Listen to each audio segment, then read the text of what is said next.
మరో 3 నెలల్లో అసెంబ్లీ ఎన్నికలు రాస్తున్న సమయంలో టీడీపీతో పొత్తు పెట్టుకున్న జనసేన పార్టీ ఏ విధంగా ముందుకెళ్ళిపోతుంది? అసలు రాజకీయ పరంగా ఏ విధంగా వీళ్ళు ప్లాన్ ఆఫ్ యాక్షన్ అయితే ఉందని చెప్పి Janasena party general secretary Bolisetti Satyanarayana మనతో పాటు ఉన్నారు. ఆయన అడిగి తెలుసుకుందాం. సార్ నమస్తే సార్. సార్ ఏ విధంగా టీడీపీతో పొత్తు పెట్టుకుని రానున్న ఎలక్షన్కి మీరు ఏ విధంగా ముందుకెళ్ళే ప్రయత్నాలు అయితే చేస్తున్నారు? అంటే పవన్ కళ్యాణ్ గారు ఇది ఇప్పుడు కొత్తగా చెప్పింది కాదండి. ఆయన ఇప్పటం సభలోనే వ్యతిరేక ఓటు చేయలేనివ్వను అన్నారు. వ్యతిరేక ఓటు చేయలేనివ్వను అని ఎందుకు అన్నారంటే మళ్ళీ ఇంకొకసారి ఈ వ్యక్తి వస్తే రాష్ట్రం పరిస్థితి నాశనం అయిపోతుంది.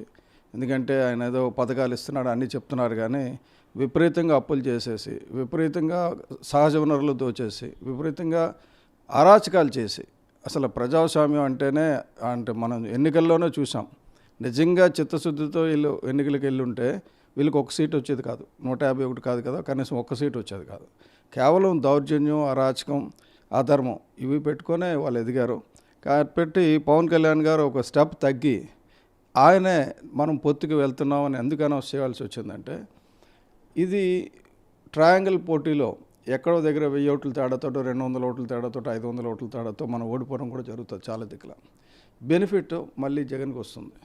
ఇదివరకు చూసారంటే ప్రజారాజ్యం టైంలో మనం 18 సీట్లు గెలిచినా సరే దాదాపు 30 సీట్లు 1000-1500 ఓట్ల తేడాతో ఓడిపోయినాయి. నిజంగా ఆ రోజు కానీ ఇటువంటి ఆలోచన చేసి ఉంటే వేరేగా ఉండేది పరిస్థితి.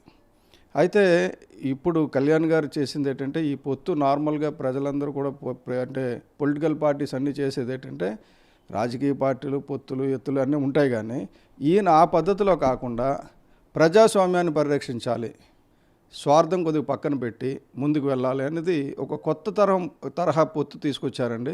ప్రజలు దాన్ని ఆమోదించారు. దానివల్ల ఏమవుతుందంటే, ఇప్పుడు ఎవరికి సీటు దొరుకుతుందో తెలియదు, కానీ సీటు దొరికిన ప్రతి ఒక్కరు కూడా గెలుస్తారు, అది టీడీపీ కానీ వైసీపీ కానీ.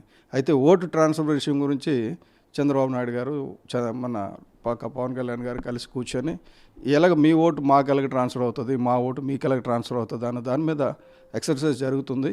ఈ రానున్న 1-2 నెలల్లో అది క్లియర్ అయిపోతుందండి. సార్, టీడీపీ నుంచి లోకేష్ గారు యోగాలు అని చెప్పి పాదయాత్ర అయితే ఆల్రెడీ రన్నింగ్లో ఉంది. మరి మీ అధినేత ఏ ప్లాన్ ఆఫ్ యాక్షన్తో ఏమైనా యాత్రలు చేసే యోచన ఉందా? అంటే వాళ్ళ యాత్రలు వాళ్ళకు ఉంటాయండి. మన వారాహి యాత్ర ఆల్రెడీ మీరు చూశారు, ఎటువంటి ప్రభంజనాన్ని సృష్టించిందో. సో ప్రజల నుంచి అయితే వ్యతిరేకత ఉంది. యువగలానికి మద్దతు, యువగలాన్ని అడ్డుకోగలిగారు కొన్నాళ్ళు. దాని నుంచి కూడా పవన్ కళ్యాణ్ గారు వచ్చి ధైర్యం ఇచ్చిన తర్వాత స్వయంగా లోకేష్ బాబు గారే చెప్పడం జరిగింది, అన్న పవన్ కళ్యాణ్ వచ్చిన తర్వాత మనకు కొండంత ధైర్యం వచ్చింది, ముందుకెళ్తున్నామని చెప్పి. అందు గురించి ప్రతి ఒక్కరు కూడా ఇదివరకు చానాలు పార్టీ మీద ఇంట్రెస్ట్ ఉన్న, తెలుగుదేశం మీద ఇంట్రెస్ట్ ఉన్నా సరే పైకి వస్తే నా వ్యవసాయం ఏమవుతుంది, లేకపోతే నా వ్యాపారం ఏమవుతుంది అన్న భయంతో ఉన్న వాళ్ళందరూ కూడా ఇప్పుడు పైకి రావడం మొదలెట్టారు. యాత్ర బ్రహ్మాండంగా సక్సెస్ఫుల్గా జరిగింది, ఇప్పుడు అది చేరింది కూడా. సార్, వైఎస్ఆర్సీపీని చూసుకుంటే బీసీ సాధికార యాత్ర అని చెప్పి వెళ్తున్నారు. ఆ సాధికార యాత్ర ఎంతవరకు సక్సెస్ అయిందని జనాలకు తెలుసు. ఏమంటారు, మీరేమంటారు? ఇంకా అది సాధికారిక యాత్ర ఏంటంటే, అధికారం ఇవ్వకుండా సాధికారత అంటే ఎలా ఉంటుంది? బీసీలకు అధికారం ఉందా, రెడ్లకి అధికారం ఉందా? ఆ 4 పెద్ద రెడ్లకి తప్ప 5వ రెడ్డికి కూడా అధికారం లేదు అక్కడ. అదొక ప్రజాస్వామ్య అంటే అదేంటంటారు, నియంతృత్వ సంస్థ, దానికి ఒక అధ్యక్షుడిగా ఉన్నాడు. అయితే ఈరోజు ఆయన ఏదో పలాసలో వచ్చిందేమో, ఆయన అక్కడ ఉద్యానంలో కిడ్నీ రీసెర్చ్ సెంటర్ స్టార్ట్ చేయడానికి వచ్చాడు. ఆయన ఎటువంటి వాగాడో చూశారు కదా మీరు. ఎందుకంటే ఆయన ఇప్పటివరకు బాధుడే అని ఒక స్లోగన్ తీసుకుని వచ్చాడు. ఇప్పుడు ఏడుపు అని ఒకటి తీసుకుని వచ్చాడు, ఏడుస్తున్నాడు. ఆ జగన్మోహన్ రెడ్డి ఏడుపుకి తర్వాత ఒక రోజు ఒక ర్యాపిడ్ ఫైర్ లాగా మీరు ఒక క్వశ్చనరీ తయారు చేయండి, ఆయన దేని మీద ఏడిచాడు అంటే, నేను కొన్ని రాసుకున్నాను. నాన్ లోకల్ ప్యాకేజ్ స్టార్ అట, కొత్త పదం ఒకటి కనిపెట్టాడు. ఇదివరకు పవర్ స్టార్ అనే కాదు, ప్యాకేజ్ స్టార్ అన్నాడు. ఇప్పుడు నాన్ లోకల్ ప్యాకేజ్ స్టార్ అంటాడు. ఇప్పుడు ఆంధ్ర, తెలంగాణ, రాయలసీమ కలిసి ఉండింది కదా, ఒకటే రాష్ట్రం కదా. ఇంకా నాన్ లోకల్ ఏంటి? ఈయన మలయాళ వాడు కాదు, లేకపోతే మహారాష్ట్ర వాడు కాదు కదా. నాన్ లోకల్ ప్యాకేజ్ స్టార్ అని ఈయన అండంలో ఉద్దేశం ఏంటి? అలా ప్రాంతాల వరకు విడగొట్టేటట్టయితే ఈయన రాయలసీమోడు కదా, ఈయనకి ఎక్కడేం పని? నేను రాయలసీమ వస్తే, నేను వాళ్ళ కడపకు వస్తే రానిస్తాడా? నేను ఎందుకు ఇక్కడ రానివ్వాలి? ఇవన్నీ వస్తాయి. ఎందుకంటే అది ఆయన గొయ్య అని తవ్వుకుంటున్నాడు. అలాగే ఇంకొకటి ఏదో చెప్పారండి, మ్యారేజ్ స్టార్ అట. రే బాబు మ్యారేజ్ విషయంలో వేరే వాళ్ళు జోక్యం చేసుకోకూడదు మొగుడు పిల్లల విషయంలో అని చెప్పేసి కోర్టులు చెప్తుంటే అది చెప్తున్నాడంటే ఒక ముఖ్యమంత్రి స్థాయిలో ఉండి అది చెప్తున్నాడంటే ఆయనకి ఎంత భయం పట్టుకుందో చూడండి. అదే బర్రె లెక్క కంట తక్కువ వచ్చినాయి అని ఇంకొక మాట చెప్పాడు. బర్రె లెక్క కంట 2014లో మీ బాబు దగ్గర సంపాదించిన బోల్డ్ అంత డబ్బు నీ దగ్గర ఉండింది కదా, అంత డబ్బు వెదజల్లినా కూడా నీకు 1000 ఓట్లు కూడా రాలేదే. చాలా దగ్గర దాదాపు 40-50 స్థానాల్లో నీకు 1000 ఓట్లు కూడా రాలేదే. మీ నాన్న అక్కడ పాలించాడు, నువ్వు పాలించావు, బ్రహ్మాండంగా ఉన్నారు 2014లో. ఎందుకు రాలేదు 1000 ఓట్లు కూడా? ఎందుకు రాలేదు నీకు? బరి లెక్కంటే 3వ వంతు కూడా రాలేదు కదా. నువ్వు మాట్లాడేది ఏంటి? గెలుపోవటముల గురించి మాట్లాడితే ధైర్యంగా మాట్లాడాలి, అంతేగాని బరి లెక్క గురించి మాట్లాడి నువ్వేం బరి లెక్క ఏమైనా సాయం చేస్తున్నావా? కాబట్టి అది కాకుండా ఇలాంటి మాటలు, ఎందుకంటే ఇలాగ మాట్లాడితే నేను చాలా తీయాల్సి వస్తుంది. వీళ్ళ నాన్న పరిస్థితి ఏంటి, ఈయన తాత పరిస్థితి ఏంటి, ఈయన ముత్తాత పరిస్థితి ఏంటి, అవన్నీ కూడా వస్తాయి పైకి. ఎందుకంటే ఎంత తక్కువ మాట్లాడితే అంత మంచిది. ఉద్దానం కిడ్నీ సెంటర్ స్టార్ట్ చేయడానికి ఇన్నాళ్ళు ఎందుకు పట్టింది నీకు? కోవిడ్ వస్తే 20 రోజుల్లో 20 అంతస్తుల భవనాలు కట్టేశారు చైనాలో. మనకు అంత టెక్నాలజీ ఉన్నప్పుడు అది నిజంగా ఉద్దానం కిడ్నీ బాధితుల గురించి నువ్వు రీసెర్చ్ సెంటర్ పెట్టాలంటే ఇన్నాళ్ళు ఎందుకు పట్టింది నీకు? దాని మీద నువ్వు ఎందుకు ఫోకస్ చేయలేకపోయావు? సో అది లేదు. ఎందుకంటే ఇప్పుడు స్టార్ట్ చేసి దాని గురించి మాట్లాడకుండా ఎలాంటికి కిడ్నీ సమస్యల మీద ఏం చేసాం ఇప్పటివరకు, ఏం చేయబోతున్నాం అది మాట్లాడడం మానేసి పవన్ కళ్యాణ్ ఎంత భయం లేకపోతే అంటే నిద్రలో కూడా పవన్ కళ్యాణ్ తలంచుకున్నాడంటే ఈయనకి పోయే కాలం వచ్చింది. ఆయనే చెప్పాడు ఇంకెంత 3 నెలలు ఉంది అని అన్నాడు. సో 3 నెలల్లో పోతున్నాడు, ఆయనకి తెలుస్తుంది అది. ఇప్పుడు అబద్ధాలు చెప్తారు జాగ్రత్తగా ఉండండి అని చెప్తున్నాడు. అబద్ధాలు ఎవరు చెప్తారండి? అబద్ధాలు చెప్పింది మీరే కదా. నీ బిడ్డ అని చెప్పి ఏదో పక్కలో వేసుకుంటా ఇదంతా మాకు నిద్రంతా పాడు చేశాడు అన్నట్టు, పక్కంతా పాడు చేశాడు అన్నట్టు. నీ బిడ్డ అంటే నిజంగా నా బిడ్డ అనుకుంటే లిక్కర్ ఏమో క్యాష్లో అమ్మారు, ఆ డబ్బంతా దాచుకుంటున్నారు. ప్రతి ఊర్లోంచి ఇసుక అక్రమంగా తవ్వేస్తున్నారు. ప్రతి ఊర్లో మైనింగ్ చేయడం వల్ల, అక్రమ మైనింగ్ చేయడం వల్ల ఆ నీరంతా కాలుష్యం అయిపోవడం వల్ల ప్రతి ఊర్లో జబ్బులు వస్తున్నాయి.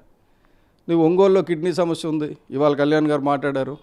ఒంగోలులో కిడ్నీ సమస్య నువ్వేం చేసావు ఇప్పటివరకు? అసలు కిడ్నీ సమస్య అంటేనే మొట్టమొదటి వెలుగులో తీసుకొచ్చింది పవన్ కళ్యాణ్ గారు.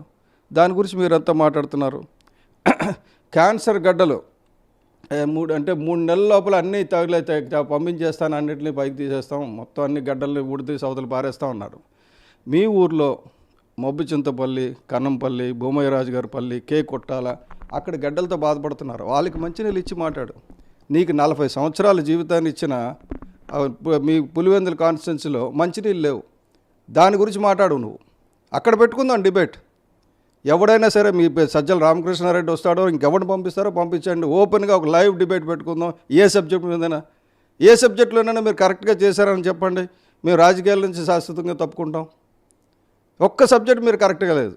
దౌర్జన్యం చేసి అక్రమాలు చేసి ఎదిగిన మీకు అంత ఉంటే నిజాయితీగా ఉన్న వాళ్ళు మాకంత ఉండాలి. ఓడిపోయినా గెలిచినా మా ధైర్యం మా దమ్ము మాకు ఉంటుంది, మీకు అది ఉండదు కదా. మీరు జైలే చెప్పుకోడు, మళ్ళీ 16 నెలలు చెప్పుకొడుతున్నారు. త్వరలో చెప్పుకోడు తినడానికి రెడీగా ఉండండి జగన్మోహన్ రెడ్డి గారు.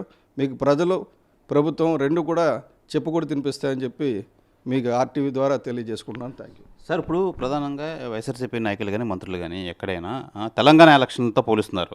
8 చోట్ల పోటీ చేసిన జనసేన 7 చోట్ల డిపాజిట్లు కూడా గల్లంతైంది. వాళ్ళటోళ్ళు ఏపీలో ఎలా పోటీ చేస్తారని చెప్పి పదే విమర్శిస్తున్నారు. ఆ విమర్శలకు మీరు ఎలాంటి సమాధానం చెప్తారు? విమర్శించడం ఎందుకంటే వాళ్ళు సంతోషించాలి కదా. డిపాజిట్లు పోయి వెళ్తే వాళ్ళకేం పని, వదిలేయాలి కదా.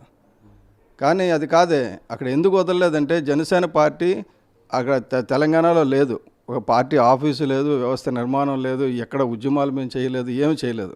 ఎన్నికల ముందు 2 వారాల ముందు పెట్టి ఇలా పోటీ చేస్తున్నాం అన్నప్పుడు చాలా అక్కడేమంటే మాకు ఎలాగొస్తుందంటే క్రెడిబిలిటీ బ్రింగ్స్ ద వైబిలిటీ అంటారు. అక్కడ బీజేపీ గెలుస్తుందంటే జనసేన కూడా కొన్ని స్థానాలు గెలిచేది.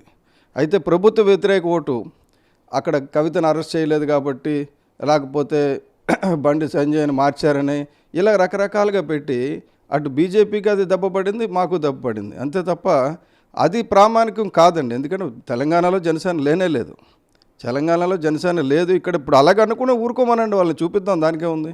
ఇప్పుడు వస్తుంది కదా, వచ్చి తినబోయి రుచి ఎందుకు ఇప్పుడు? ఎందుకంటే అక్కడ 8 చోట్ల ఓడిపోయారు, 7 చోట్ల డిపాజిట్లు రాలేదు, ఇవన్నీ కాదండి. అక్కడ అసలు కంటెస్ట్ చేయడమే లాస్ట్ మినిట్లో కంటెస్ట్ చేశారు. అక్కడ లాస్ట్ మినిట్లో there is no linkage between RSS and BJP and RSS and Janasena. అవి చేయలేదు. మా వ్యవస్థలో లోపాలు జరిగినాయి.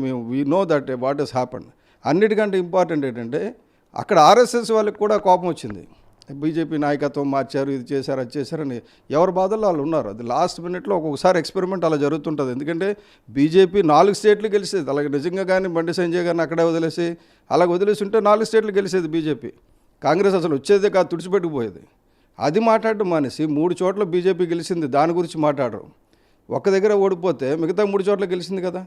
తెలంగాణలో ఓడిపోతే ఆంధ్రాలో గెలకూడదనే ఉంది.